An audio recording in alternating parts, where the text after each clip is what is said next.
Hi guys, welcome to the deities kitchen. మేము బాగున్నారు, మీరు కూడా బాగుంటారని మనస్ఫూర్తిగా కోరుకుంటున్నాను. సో ఈరోజు స్పెషల్గా వచ్చేసి స్నాక్స్ చేశాను, ఈవినింగ్ స్నాక్స్. సో ఈరోజు వచ్చేసి స్నాక్స్లో వచ్చేసి మక్కగారెలు అండి.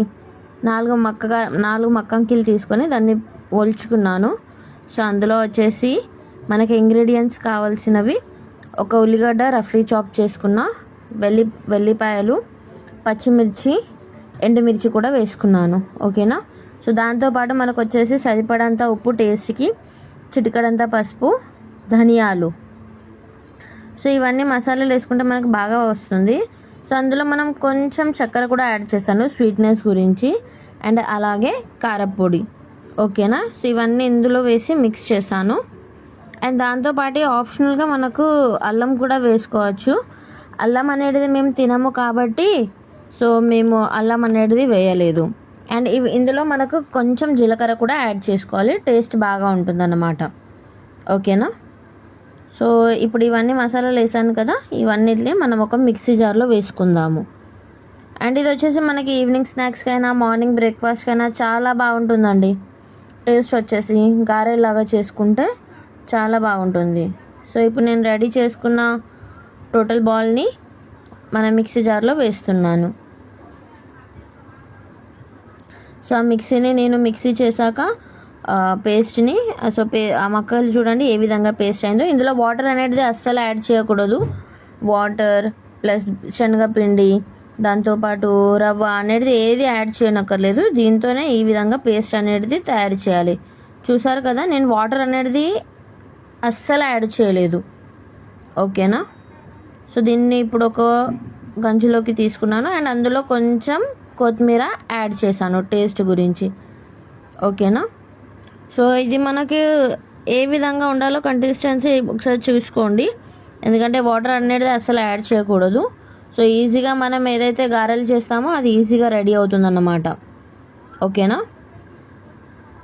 సో నేను ఇప్పుడు ఒక పాలిథిన్ బ్యాగ్ తీసుకున్నాను. సో మా అమ్మ వాళ్ళు ఏం చేశారంటే అప్పట్లో బట్టపేగు ఉంటుంది కదా, బట్టపేగు మీద వేసేవారు అన్నమాట. సో కానీ బట్టపేగు మీద వేసి మనం తీసే వరకు మనకు రాకపోతుండే. సో నేను చేశానంటే పాలిథిన్ బ్యాగ్ తీసుకొని పాలిథిన్ బ్యాగ్ పైన ఉండలాగా చేసుకొని ప్రెస్ చేస్తున్నాను. చూసారా ఏ విధంగా ప్రెస్ చేస్తున్నాను? 3 ఫింగర్స్తోని ఈజీగా ప్రెస్ చేయొచ్చు మనం ఈజీగా. ఓకేనా. దానికి ఒక కన్నం పెడుతున్నాను. సో కుక్ అవ్వంగా ఈజీగా కుక్ అవుతుంది అన్నమాట. ఓకేనా. అండ్ నేను ఈ మిశ్రమాన్ని ఎప్పుడైతే మిక్సీ చేశానో అప్పుడే నేను ఒక కడాయి తీసుకొని అందులో ఆయిల్ వేసాను అన్నమాట. ఆయిల్ అనేది హీట్ అవుతుంది ఇప్పుడు. ఓకేనా. So at the one time 4 to 5 గారెలు అనేది రెడీ అవుతుంది, మక్క గారెలు. సో అందుకే నేను 4 పీసెస్ రెడీ చేసుకుంటున్నాను అట్ ద టైం.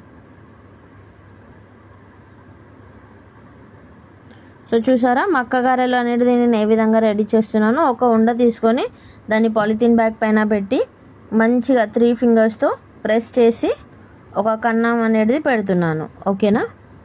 చూడండి.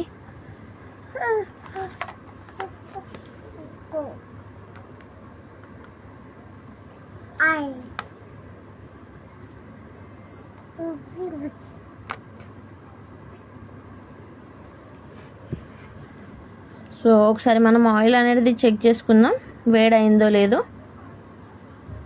సో చూసారా ఆయిల్ అనేది వేడైపోయింది. సో ఇప్పుడు నేను ఏవైతే రెడీ చేసుకున్న గారెలు ఉన్నాయో ప్రెస్ చేసి అవి నేను ఆయిల్లో వేస్తున్నాను. సో చూడండి ఎంత ఈజీగా వెళ్తున్నాయో కవర్ నుంచి. సో మనకు కూడా ఎలాంటి ప్రాబ్లం అనేది ఉండదు అండ్ బ్రేక్ అస్సలే అవ్వదండి.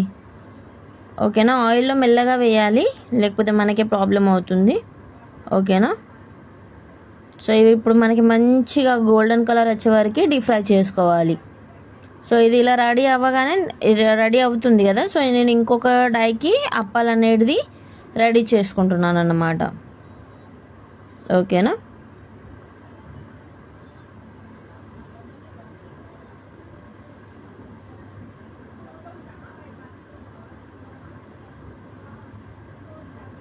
సో చూసారా ఏ విధంగా కలర్ వచ్చిందో. సో ఈ కలర్ వచ్చేంత వరకు ఉంచుకొని మంచిగా రెడీ చేసుకొని వేడివేడిగా తినొచ్చు. అండ్ మనకి కావాలనుకుంటే దీంతో మనం సాస్తోని కూడా తినవచ్చు.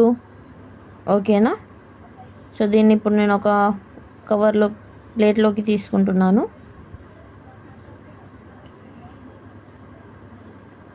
అండ్ అలాగే నేను ఏవైతే మళ్ళీ రెడీ చేశానో ప్రెస్ చేసి గారెలు పాలిథిన్ బ్యాగ్ పైన, అవి నేను మళ్ళీ ఆయిల్లో వేస్తున్నాను.